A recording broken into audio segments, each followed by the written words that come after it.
Yeah, welcome to Growing Concern.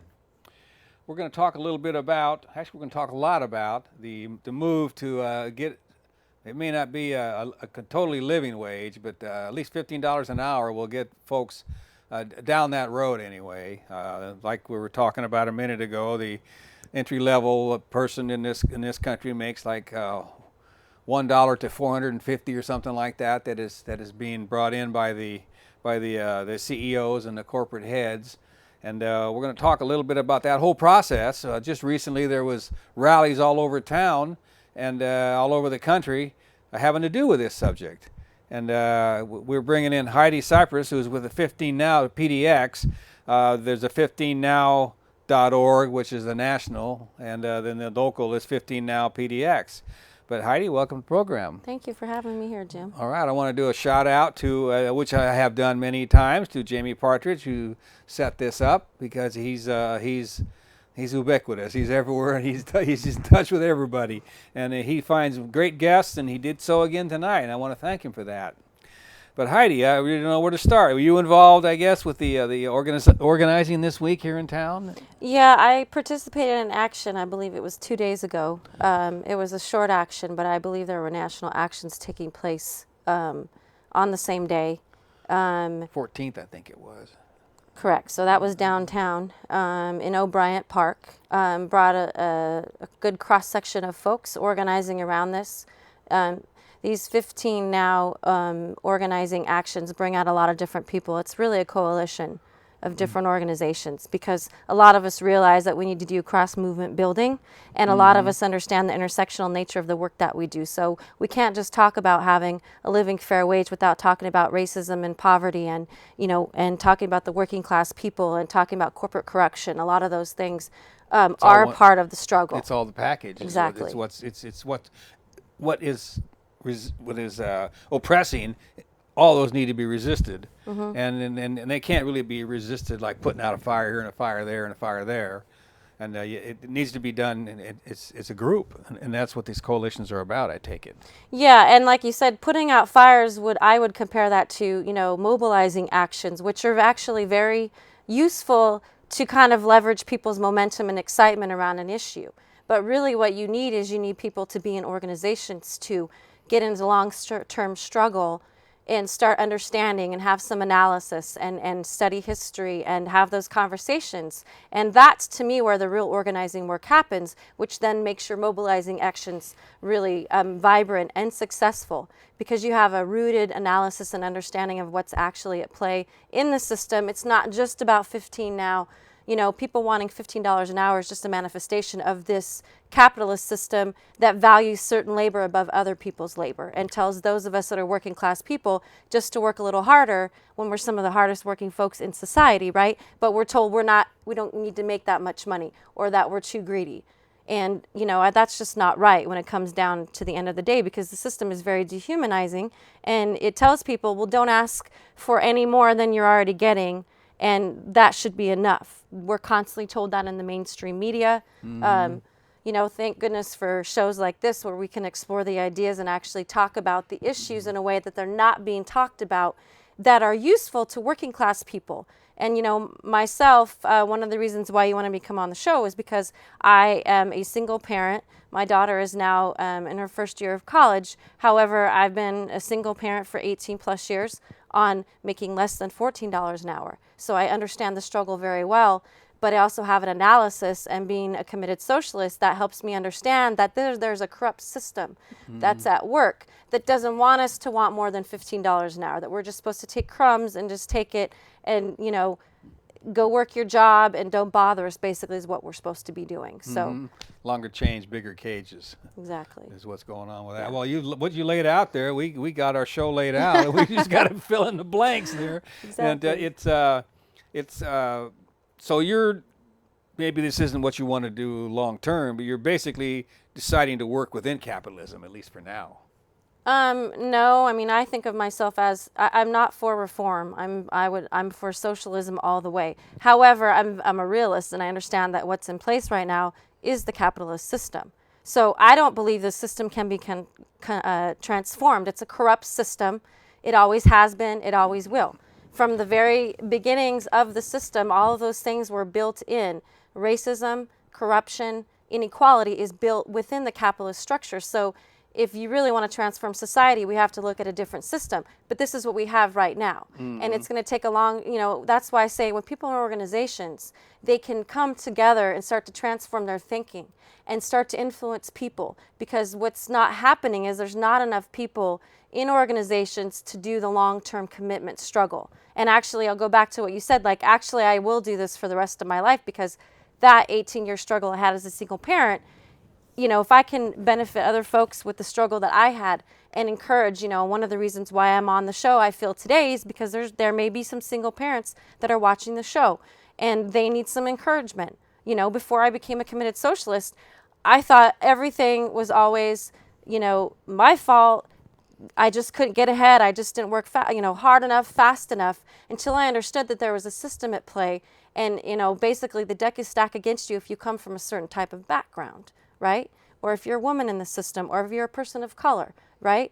And people of color know that the system was never built for them. They help build up the system, but the system is there to maintain itself. It's not interested in equality. It's not interested in any of those things. And I think when we're talking about $15 an hour, I think it's really important to talk about the issues that are below that. Why is it such a struggle? It's not just about $15 an hour. It's like, why do working class people have to prove their worth time and time and time again, right? There's something wrong with that. When we just, in this system, I shouldn't say we, but most folks that are thinking themselves as capitalists, thinking the system is just fine, don't even question the fact that a CEO is making, like you said, $500 to $1, Yeah. something like that, right? And they just make a lot of assumptions about that, don't even question it. And then when people like myself are asking for a fair and living wage, then working class people start to demonize each other. And that's part of the problem as well. Small business owners start demonizing workers when really they should be upset because the large corporations are what they're actually competing with. Those are the issues we have to talk about. And, I feel like just getting to $15 an hour is just a starting point, and it's just part of the puzzle, to get people to where we want to be. And it's just, it's a good talking point. It's a good strategy, but it's only a strategy in the toolkit, if you will, of activists, those of us that care about a fair and actual equal society. So, the long-term organizing, people being a part of an organization where they're consistently committed to something, they're doing the unglamorous work, right? These actions that we have in the street, take the street, whose streets, our streets, a lot of the stuff that people talk about, it's very exciting, but that's not where the real work happens. That's not where you struggle over ideas, really. That's not where you can get to unpack ideas and start to be conscious about it and mull it over and come back and be accountable to a group of people over the long term, right? And as certain really revolutionary activists that I know within Portland talk about all the time, it's that we give a lot of commitment and time to the capitalist jobs that we have. And yet it's very difficult for us, right? We have a lot of loyalty to the capitalist system, which people don't think about. And yet to ask people to organize for a better world because they know how messed up things are, it's very difficult for people to somehow do that, somehow set a priority. It's much more, and I'm not quite sure why that is. I mean, I know where I came from and where I am now, but there's this allegiance and a loyalty to a system that people know. Most people know it's a very oppressive system, but they have this sense of loyalty and their identity is kind of wrapped up in that. And so where normally they're not against working class people who are making maybe $15 or $16 an hour, all of a sudden talking to people like me, like, well, why are you asking for so much? Oh, that's a stupid rally. Why are you doing that action? When they really should be talking about the corporate corruption that causes those of us to try to fight against each other, and rather than looking at the corrupt system that oppresses everybody. Well, there's times when that comes to the fore, like during 2008 when everything was going to hell, and it was a time when people could have understood, because at that time the CEOs and all them were getting bonuses when they were running their businesses into the ground. But at the same time, people didn't see it. The programming is just so strong, and I think a lot of that is because it's the media. The media is it's the corporate media. There's a reason why that corporate comes before media. Correct. In my mind, and so that a lot of what you said, it reminds me of, I've read a little bit of history, and it seems to me that you say the racism and all the oppression that is the hallmarks of capitalism. It's pretty much the hallmarks of monarchy, hallmarks of just about any government who lords it over its people. Yeah. So is capitalism really any different, or is it just better at it? No, I mean capitalism at its inception was built off the oppression of, I mean specifically, let's get real here, off the oppression of African people. African people who were stolen from the African continent and brought to this country to build up this economy, this country. So off of the back of slave labor, enslaved people, because we don't want to dehumanize people anymore. They're not slaves, they're enslaved by the capitalist system. And so the triangular slave trade was created. Capitalism came into its full with the triangular slave trade, and many of those companies Triangular means there was the African continent, and then stops along the way, and then it went, if you will, it stopped in the United States, and then it would head back across the ocean to acquire more captive labor. And so you have this basically triangular, what we call the triangular slave trade, right? Sure. And so all of the resources and the wealth and the people, that's what capitalism has to do. It has to steal to maintain the system that it's built up off of. And so, in fact, many of the corporations that are in place now began under the era of the height of slavery, under the height of colonialism. Brooks Brothers Suits, Master Lock, those things came into existence under the height of slavery so that to keep enslaving people. So those things still exist. The diamond trade, I mean, a lot of the corporations that are worldwide making extreme profits, right? Nike comes to mind. Yeah, Nike probably. I mean, Nike gets some heat sometimes because of where they produce their goods, right? But again, all of these focusing on one particular company then deflects us away from what's happening with, like, what is the system? What is the problem? A lot of times, and I'm even guilty of this sometimes, we get caught up on these one-off issues, right? When in fact, we need to be coming back to having an analysis of the system, right? Those of us that are committed socialists understand that there's a system that's in place, right? And I mean, the best analogy I heard within the past couple of years too is these things embedded within the system is Keeanga Yamada Taylor, who's a great revolutionary socialist with the ISO. She's a woman of color. She does a lot of really great speaking and writing. She was talking about how, go ahead and bake a cake, put all of the ingredients in, the sugar, the flour, anything that you need. And then you take the cake out, you let it cool. And then you realize that you have a friend who needs a sugar-free cake. Can you extract that baked-in sugar out of the system? No, you're going to have to start over from scratch. Good analogy, So in fact. that is how these things are built into the system. I mean, capitalism at its nature has to be maintained off the oppression of other people. And, and that's why working class folks, basically defending it so staunchly and demonizing other working class folks who just want to have, some quality of life and not feel stressed at the end of the day. I mean, this system has everyone so stressed out and so distracted by entertainment, all of these things Deliberately. yeah, and it doesn't give us any time for organizing.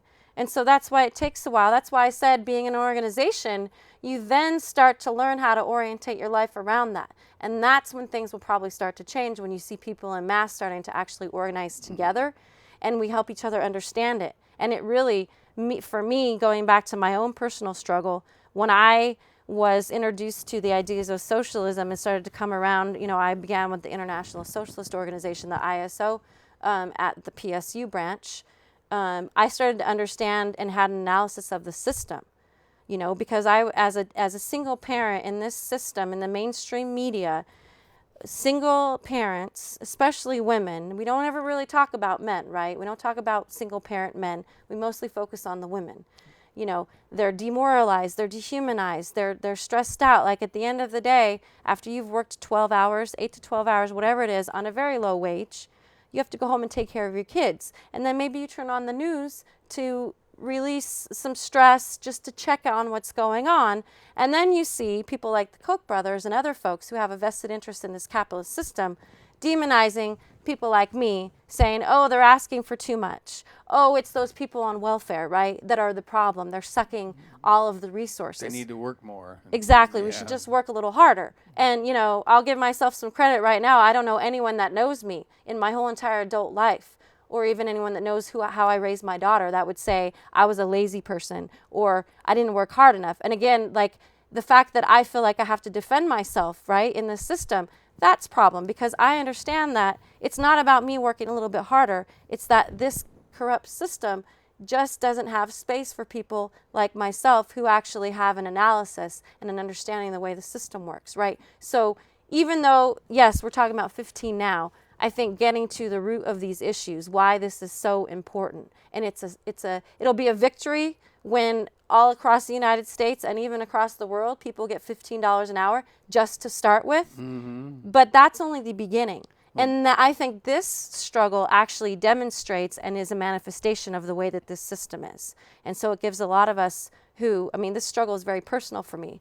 Having raised a child on, I've never made more than $14 an hour, you know, it will be a good day when I know that I can at least get $15 an hour. But the other issue is that I could tell you what it's like to try, even if I had made $15 an hour, I could tell you there's still a struggle there. There's a lot of pieces, that nuts and bolts, if you will, of what it's like for a working class single parent to have to get by on $15 an hour. And I look back at when I was making $9.50 an hour, and I can't even imagine. I always say I did it on magic, right? I can't imagine. I had a wonderful child and a wonderful social support network, right, that helped bolster me and helped me out here and there. But all of these tax credits and all these things that they talk about that people can use to get by, there's actually several opponents of the $15 minimum wage who think that $15 an hour is not a way to get out of poverty. That was recently said at a town hall that KATU hosted, right? And they also say that the earned income tax credit and all these other tax credits are going to benefit you. When I was making $9.50 an hour, I was told I was making too much per hour by the state to qualify for child care. So at $9.50 an hour, I had to figure out how I was paying for child care, how I was paying for gas, how I was paying for car insurance, how I was paying for rent, and then hope that I could make, you know, electricity, right? Let's tick off all of those things. And you have people, no. And the other issue, I think the big issue that needs to be talked about is that the people that are making all the decisions and making judgments about people like myself, so many other working class people, right? They're sitting in such a position of privilege. $90,000 to $100,000 a year or more. And even when somebody at the town hall said, are you willing to make 1080? Because that's what some people think is going to be the win, right? They're like, well, don't ask for 15. There's a 1350 campaign, and then there's like, let's just go to 1080. And so one of the women in the audience asked, can you make 1080 an hour, just to see what it's like for folks? And they said no. All three of the white males on the panel said no, right? So they're not even willing to step into working class people's shoes for even a moment. Not that they could even begin to understand. If you have three white males who have a lot of privilege in the society, they can't really understand what it's like to be a woman. They can never understand what it's like to be a person of color and all that comes with it. They can only maybe understand the stress a little bit.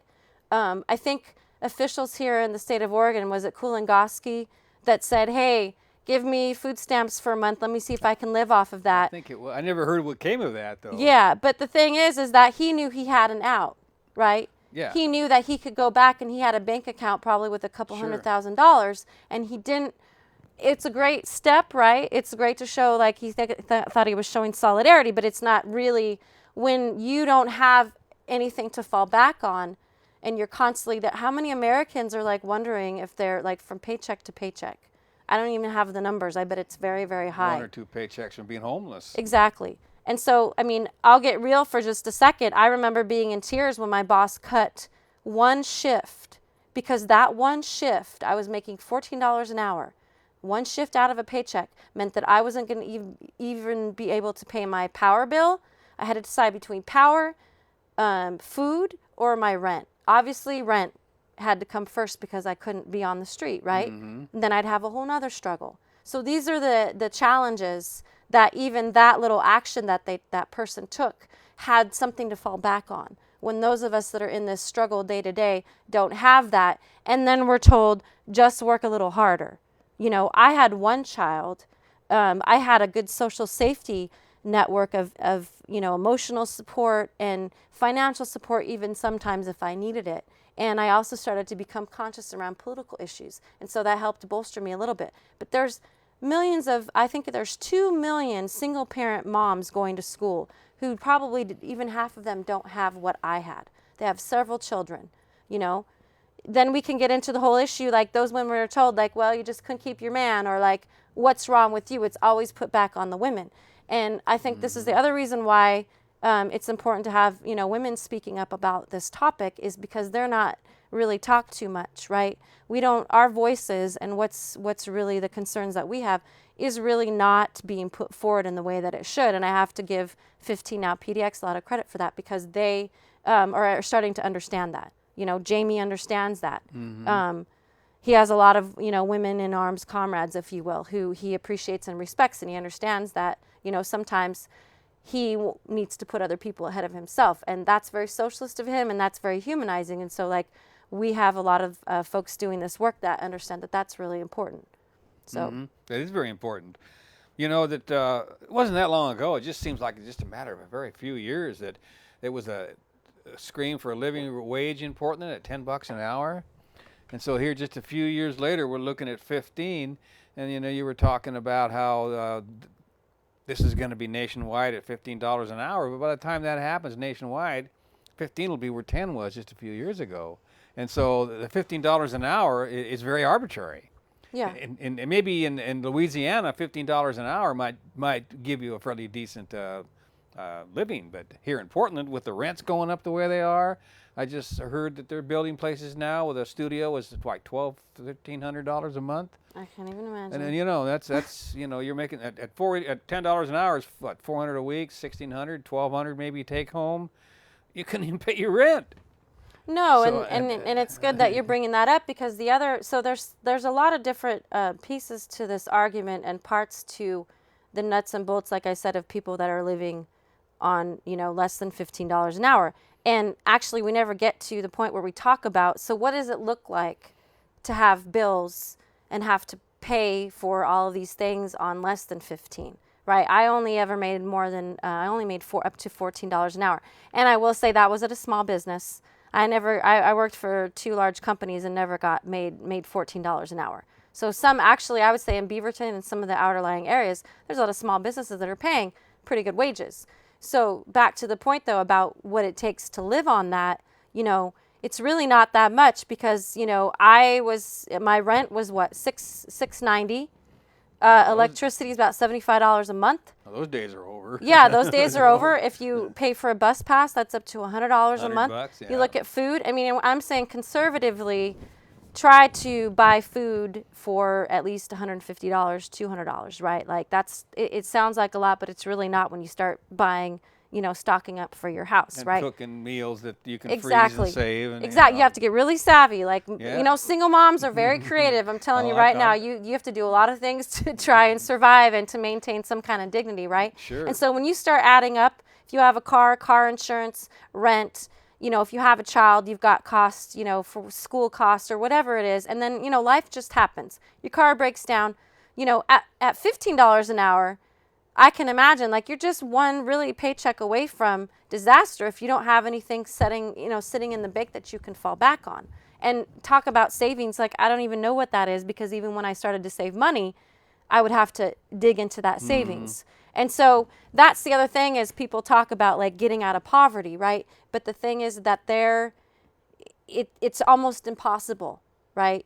And another big piece that people don't talk about is if you are on welfare, right, and you get a raise, which is great that you get a raise, right? So you have people who are making $11 an hour.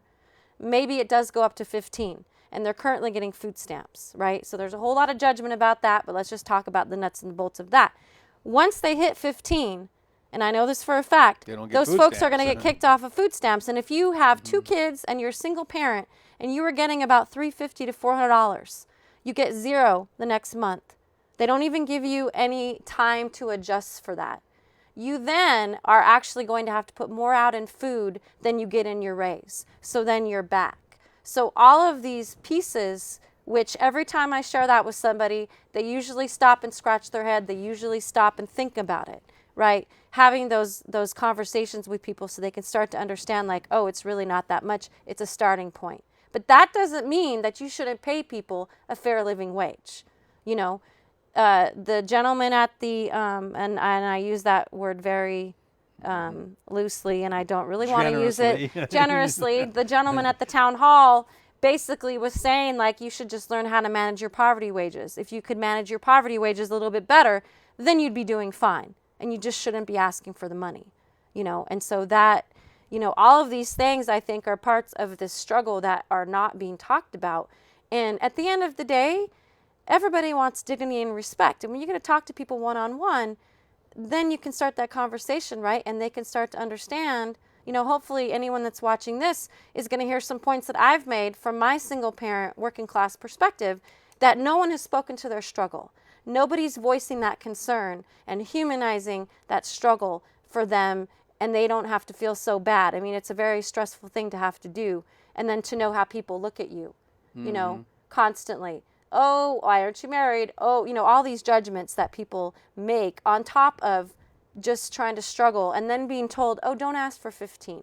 You're very greedy. Like, that's what they actually say. So there's a lot wrapped up in this struggle, and it's not just about an hourly wage, right? It's about so many other things. What's about, you know, everybody, we're participating in our society equally somewhat. And that's something that capitalism doesn't do at all. I mean, you say socialism, it's trying to achieve that end, it would seem to me, more so. And when I think of socialism, I think of South America, even though maybe they're not socialist down there, but there's a lot of movements, it seems to me, down there where the people are working more towards socialism, working more towards co-ops and helping each other out. Yeah, more I mean, so than here. Yeah, exactly. Even though they're in a capitalist system, possibly. Yeah, I mean, I did a lot of what we call tabling and activists. I'm sure you're familiar with that, though. You table, you go and you set up a table and you have your paper and whatever it is, right? Your literature for the organization. And so being a part of the ISO, the International Socialist Organization, I got a lot of time to do tabling and talking to folks, just average folks, mostly on the Portland State campus. And when you don't necessarily, you know, if you're standing at a table pushing socialist literature, people generally will understand what you're talking about. But many times, you know, they would get caught up in the conversation. And if you don't mention the word socialist, but you simply talk about, like, so don't you think that this would be great? Stay away what from about that word, yeah. And they would agree. They would be agreeing with you. And then all of a sudden they're like, whoa, you know, you got them to agree to something that they think they're against, right? You know, you hear a lot of weird arguments, and yet there's very little understanding about what that actually looks like. And again, people throw up all of these examples, which are not really examples, right? And so, like, the great Kwame Ture, who was known as Stokely Carmichael in the 60s and then moved to Africa. So Kwame Ture talked about, like, people don't really understand what socialism is, right? They have all these ideas about what they think it is, but you need to judge socialism on its own terms and what it has to say about itself, right? And it clearly lays out what the important parts are to that. But I don't understand why everyone is so opposed to even having a conversation about it, you know, because we all know this system feels really bad. It doesn't feel good, and we all know there's something not quite right about it, but that's all people know. And we've been socialized, if you will, right, by the capitalist system to believe that that's all there is, right? Or as Donald Trump said, just keep working a little bit harder and get to the upper echelon. But what does that mean? You know, he was born into wealth.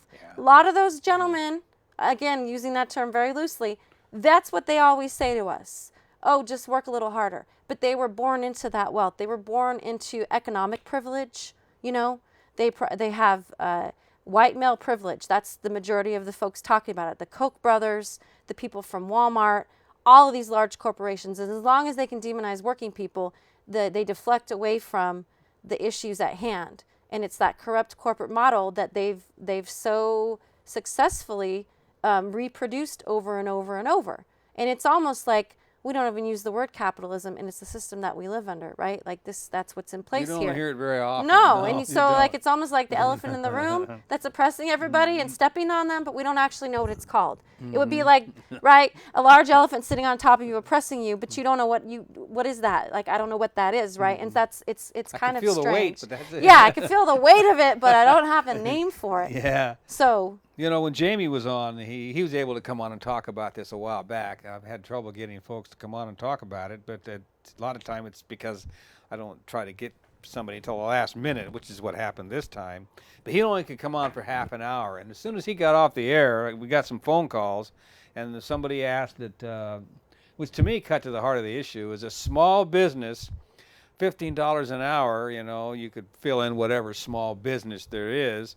$15 an hour to their employees would have to raise the rates of what they charge for labor or their products and all that. And you know, I'm not Jamie. I didn't have an answer for that because it would seem to me that could be really a problematical for a small business. I don't know, small 5, 4, 6, 10 employees. It could be a problem. And do you have an answer for that one? actually, I mean, I Or can, maybe that's not even a proper question. I don't know. I think it's a great question because that's actually who a lot of the capitalist media, mainstream media, uses as what they call a wedge issue to deflect away from what's happening with the corporations, right? If we think about it, who controls a lot of the economic agenda in Congress, in Washington, right? It's the capitalists that are controlling most of the economy, and they have a big say. And so small businesses get caught up in that same argument, and they're actually doing the work for the corporations because what they're doing is they're demonizing their own workers. I worked for a small business. Actually, I worked for two.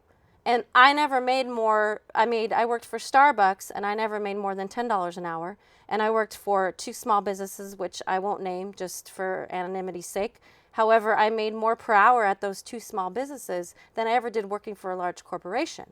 And so That's interesting. and the problem is, the small business owners, and I'm sure there's some watching, you need to ask yourselves, why do you have to charge so much?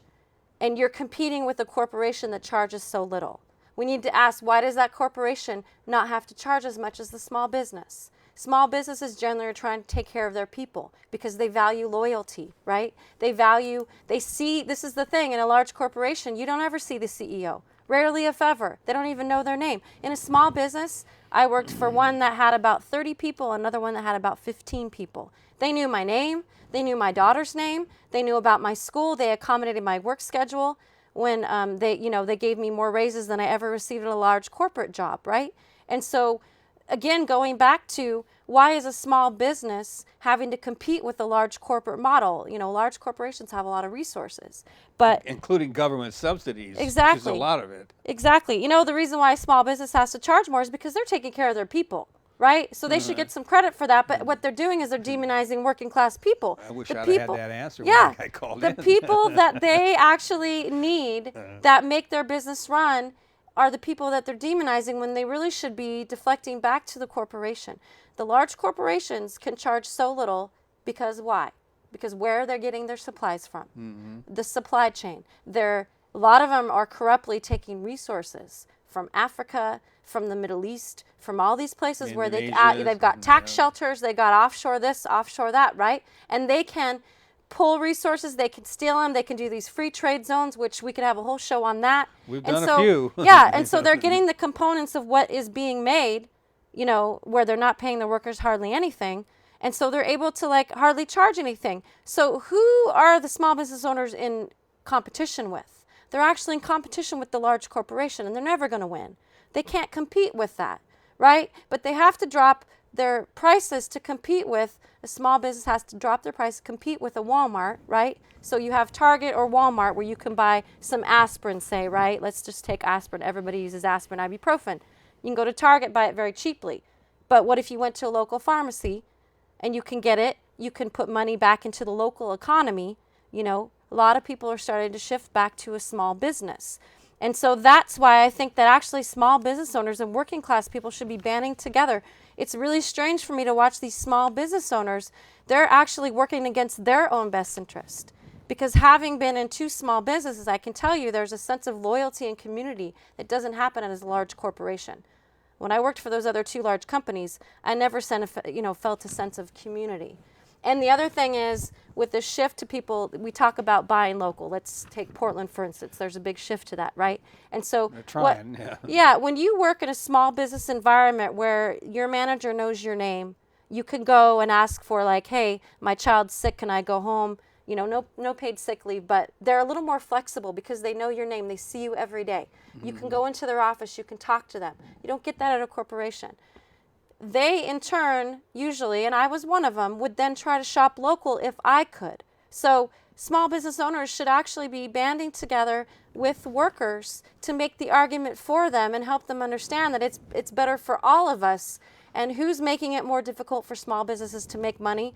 Not the workers because they want more money, the large corporation. So I hope that would okay. And one of the main points you bring up is something we've talked about in this show, and I never connected is where the money goes. You spend such and such a dollar at some place here in this city, and that goes to their family. You go to Walmart and it goes to Arkansas. Exactly. You go to Target and it goes wherever it goes. And to me, that is even though you didn't state that specifically, maybe that to me is a really good argument that. It's more than just what the employees are getting paid. It's the atmosphere. It's where the money is going. It's a package. Yeah. And if you want to just look at it as the money, then it looks one way. But if you look at the whole package, then it looks different. Well, and so if small business owners would start to come to the side of the workers instead of demonizing them all the time and trying to make us feel bad because we want a living wage, what they should understand, if the general public saw them caring about working class people, because a lot of people sit on their couch, they watch TV news, they know what's going on. If they started to see small business owners actually saying, I care a lot about my workers, I want to pay them a fair wage, we're going to take a hit, but that's why you should come shop at my store, I think they'd actually see an uptake in their sales. And if you have people who work for you, small business, personal connection, I know I talk to people all the time about coming to the place where I worked at. And they like that atmosphere. That's kind of that people like that small town atmosphere, right? And so Sure. I think that would have a trickle down effect, or it would have kind of a snowball effect. And so I think there's a lot of positive things that could happen if we started to try and help the small business owner understand that, we could be each other's really, our ally, an ally to each other, and be in solidarity. And that's when I think this work is going to get transformed. Sure. Again, I think the conversation we're having is not happening. There's a lot of really good people doing this work, but we get deflected away from the arguments that the corporations want us to deflect. They want us to have a wedge issue and be divided. They love that. They sit back and we do the work for them, And right? even if you have to deal with what they say, it keeps you from approaching the situation the way you want to. Yeah. And, just having a personal conversation with folks. But I think, again, especially in Portland, bringing it back to the local connection, people are big on the buy local. There's a big push. There's a bunch of these pop-up shops that people are trying to get. Portland City, I think, is trying to get a lot more people to buy artists, friendly stuff, like locally produced, if you will, art objects, pictures, little vases, whatever it is that they're making, and give those as Christmas presents. So Portland's they're big on actually, art. yeah, exactly. I mean, I love art, and I think that, and there's a positive thing going back to socialism. Artists would be valued just as much as everybody else. When my daughter decided she was going to go to art school, the majority of people said, oh, well, how's she going to make any money? And I would say, well, it doesn't really matter to me because she's pursuing her dream, and that's going to make her happy. And she understands who she is, and she'll make it work. And they really didn't have a response to that, but that's really unfortunate, because if you think about it, all the things that people, you get home from your capitalist stressed out job, think about all the things that people like to do in their free time to de-stress. A lot of it is art, a lot of it is talent and hobbies and such. And so under socialism, people would have a lot more time for that. There'd be a value to that. And that would just be really, much better for everybody else. Well, the problem is in capitalist societies, especially, but I think in maybe other societies, money is equated with happiness. Because with money, Yep. you got what you need to pay your bills. You don't have the stress, but stress comes along with that whole package of going after the money in order to be free of stress. There's some kind of I've seen, I forget the name of it, but it's something that's chewing on its own tail. It's just a circle. Oh, it's a circle. cyclical. Yeah. And it never goes away. And it seems like, I don't know if socialism is the answer, but we certainly know that capitalism isn't working. And Russia always comes up, but it seems to me that Russia, a few people got to the top of the Communist Party, and it was no different than capitalism as far as the oppression of the people. Yeah, I mean, there's a whole Russian Revolution history that folks don't even really dive into. So, people like to throw that example of, but they have no basis of understanding of it, right? And this is the problem. This is why being an organization where you have maybe a work study or you're doing some political education where you can understand those things and deflect those arguments. But I would say, going back to where people equate money with happiness, the other part that we don't talk about when we talk about capitalism, right? And again, this is all part of this 15 now struggle, because we're talking about psychologically, why are working class people so divided and demonizing each other? When they see us do an action, I popped into a store just yesterday, and somebody was like, "That's so stupid. What kind of action is that?" And the first thing I wanted to ask the guy was like, "Well, how much do you make per hour?" Right? What is the first thing you're doing is demonizing people that are trying to struggle for something better, right? That's really interesting. And so this psychological wage, as I call it, or the psychology behind capitalism, is something that never gets talked about, and another, to give a good example of another African revolutionary who talked about the psychological aspects of capitalism was Sekou Touré, who was a great African revolutionary, who was a proponent of Pan-Africanism, scientific socialism, along with Kwame Nkrumah. These are people we don't talk about. Great African socialists from an African perspective, right? Not just the European Marxist-Leninist perspective. But he talked greatly about the psychological impacts of capitalism.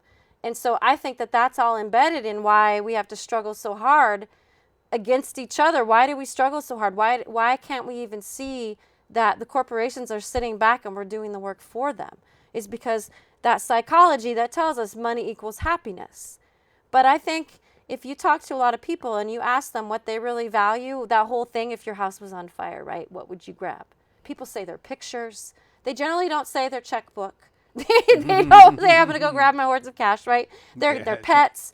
All of the things that we actually value as human beings, when you get down to it, are the things that really money can't buy. And it's just an illusion. And I think that a lot of people want money because they want to numb the pain of this oppressive system, right? But that doesn't mean that people shouldn't want to have some kind of living wage and that other people should begrudge them that. And so I think that there needs to be a shift in this movement. I see it happening with 15 now. There's a lot of really great people doing that work. And, I'm trying to bring this analysis into the work that I'm doing with 15 now. I've been around the movement for about a year.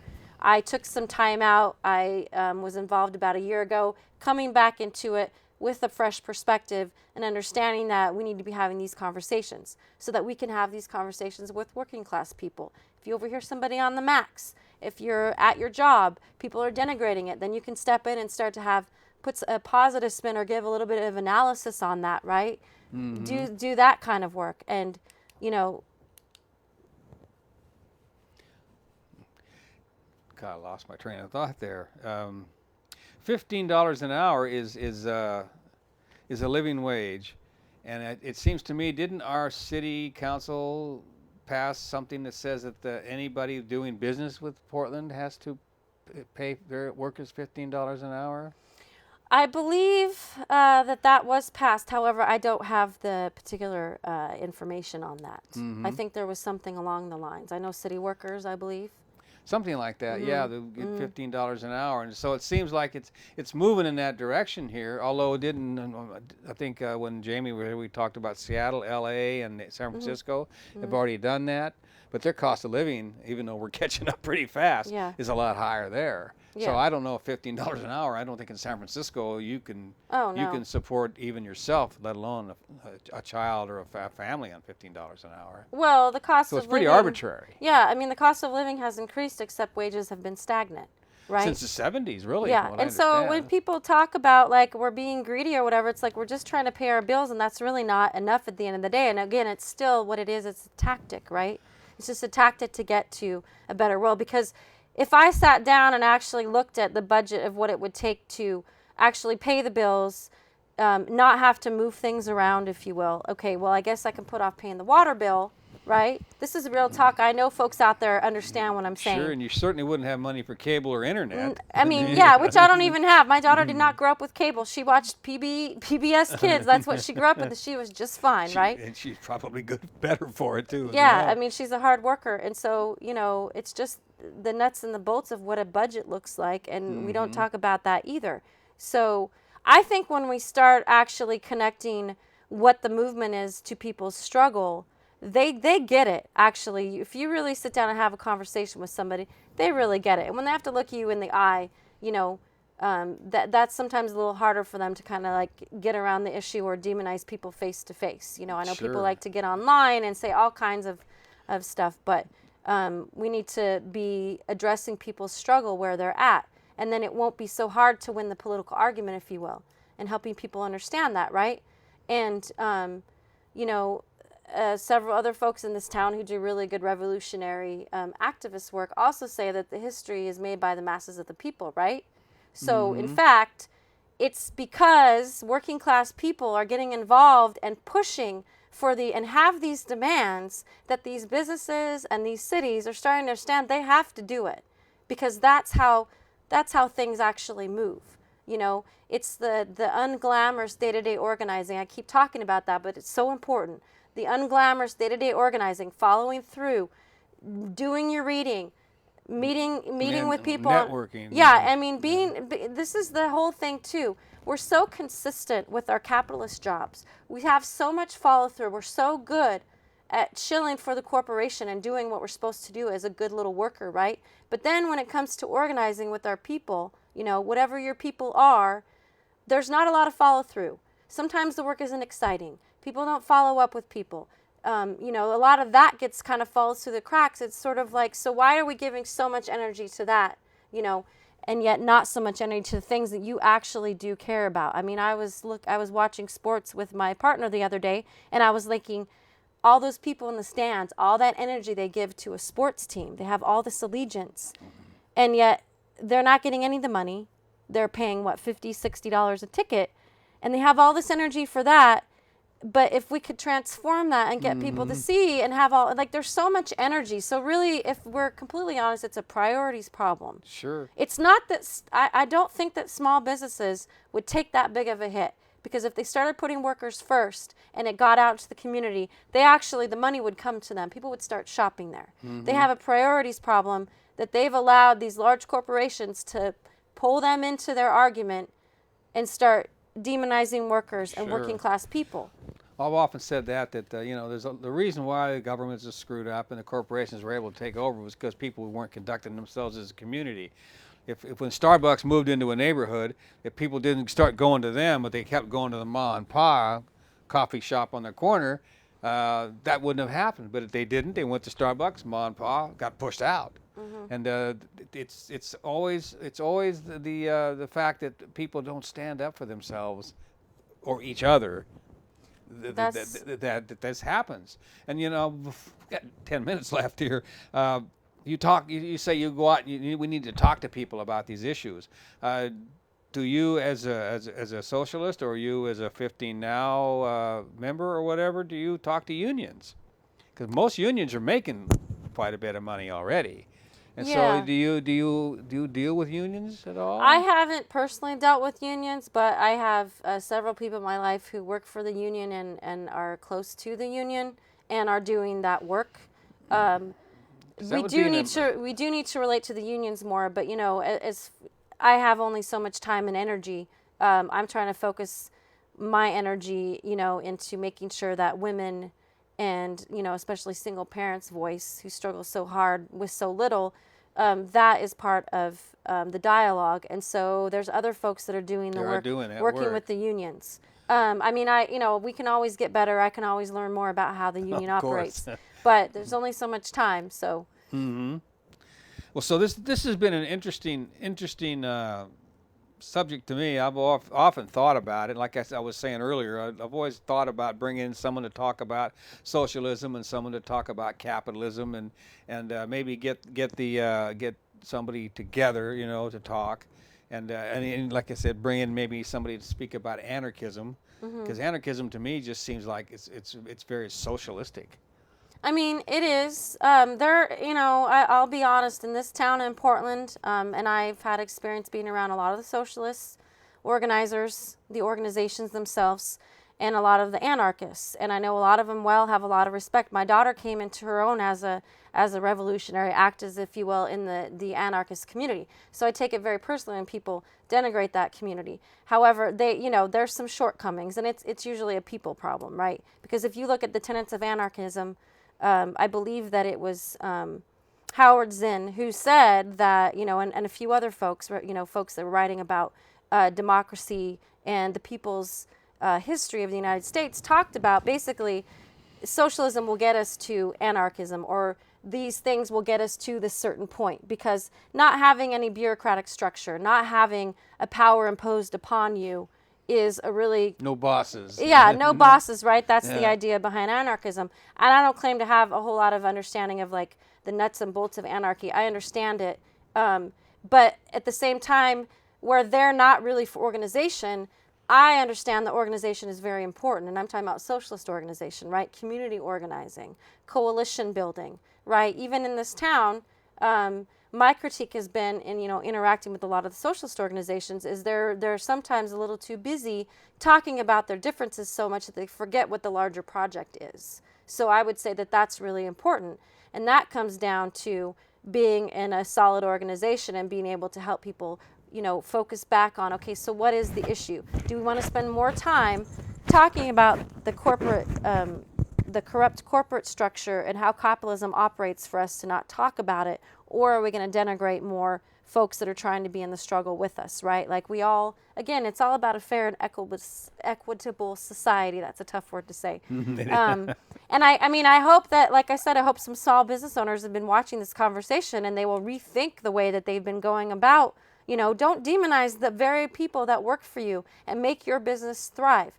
I was one of those people. I understand it. Actually will benefit them in the end. They just have to be willing. It may be tough for a little bit, but I think they're going to see a much larger return, and I think that is the benefit for everybody. I think part of our problems with education is we don't teach people to think critically about things, and we don't teach people that it's important to look at the long term. And like what you're saying right there, it's you're talking about something in the long term.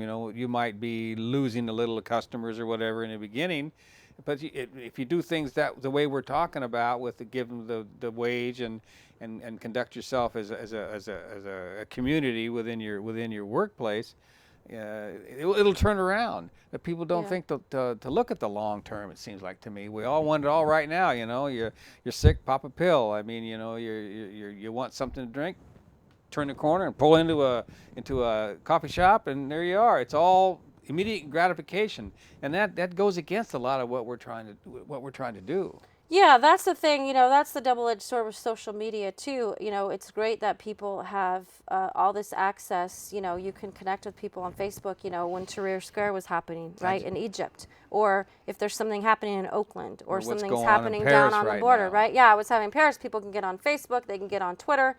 But the thing is it comes in bits and pieces. And, I know even journalists and some academics are talking about how this bits and pieces culture, where we have access to all this information, has kind of short-circuited the thinking, and where they could sit with a 10-page article, kind of dense material, no problem, they'd read it, do a little analysis. Well, a lot of them are talking about after a couple of paragraphs, they're having a hard time even focusing, right? Yeah. And so I think that's, I've said it many times tonight, but I'm going to go back to it. Like, that's the benefit to an organization, and I would say a revolutionary organization, right? So I'm also a part of another organization, and we are an anti-capitalist. We have an anti-capitalist analysis, and we're also understanding the group that I organize with, dealing with white supremacist capitalist patriarchy, which is the term that the great bell hooks coined. We deal with talking a lot about white supremacy and its manifestations, and we've been working with the All African People's Revolutionary Party. So we've learned a lot. You know, that's an organization that does not get the attention that it deserves. It's a Pan-African organization that promotes scientific socialism and the liberation of all African people. And so that is, we've been influenced a lot about a lot of their ideas about what it takes to organize the people, right? And a lot of what they do is work study. A lot of what they do is struggle over ideas, and that's what we're not doing. Having a Facebook argument is not struggling over ideas. You know, reading, our group just finished reading Class Struggle in Africa. Very interesting, because a socialist perspective from African folks who are revolutionary, right? And their socialist analysis is very different than what you get from maybe a European lens, which is what Marx and Engels had, right? Sure. Communist Manifesto is great. It has a great analysis of the capitalist system. But the way that, you know, socialism, when it manifests itself on African soil, is much different, you know. And so learning about these different struggles and why people were revolutionary, why they were in it for the long term, you know, is because people were in organizations and they learned to struggle over ideas, and you learn that you have to sit and the long-term struggle is worth it, you know, and you do have to ask yourself, I may not see the end of certain things in my lifetime, you know, the other work I do, I'm very passionate about, is Palestine liberation work. I've been with an organization at PSU for 5 years. Yeah, and I ask myself all the time, I would love to see the occupation dismantled, Palestinian people win their equal rights, everything that they should have, just because they're human beings, right? They shouldn't have to struggle so hard. But that may not end in my lifetime, and is the struggle worth it? And I say, yes, it is, because that's a part of the story. I think that's the other thing, is people want the glamorous, flashy attention, right? Even asking myself, why am I coming on this show? What is my perspective? What is my motivation? Why am I here? Is it to get a lot of attention on a cable show? No, it's because at the end of the day, I'm a single mother, even though my daughter's out of the house, who feels the struggle that other single parents have. And that's very visceral for me. And that's why I do what I do. And that's why I think other people have to wrestle with that. Because we all want to be seen. We all want to be heard. And I think that that's what the struggle, the 15 Now, is really what it's about. You know, the valuing of people's labor and seeing people for who they are, and the devaluing of this corrupt corporation model that, you know, controls so many things. We're all mad about it, but what are you going to do about it, right? I say join an organization, struggle over ideas, right? And talk to people. And talk to people. And that's where you know, and when you don't have all the answers, say, I don't know, I'll find out, or let me ask my comrade, or let me look into that for you, I'll get back to you. That's what's really important. Mm-hmm. Well, the 15 Now, you know, what I get out of this, 15 Now is just the tip of the iceberg. But, you know, there's a whole economic philosophy involved in understanding this and in the analysis of it.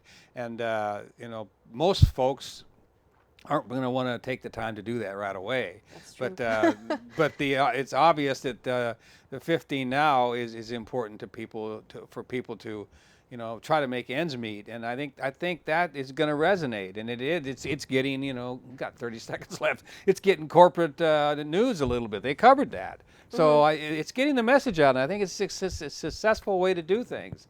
But I want to thank you for coming on the show. We just ran out of time. Thank you very much. And all right, I want to appreciate thank the crew. He's in there pushing them buttons, and we'll be back next week. And then we won't be here the day after Thanksgiving, but we'll have something next week, and I have no idea what it is yet. But we'll see you then.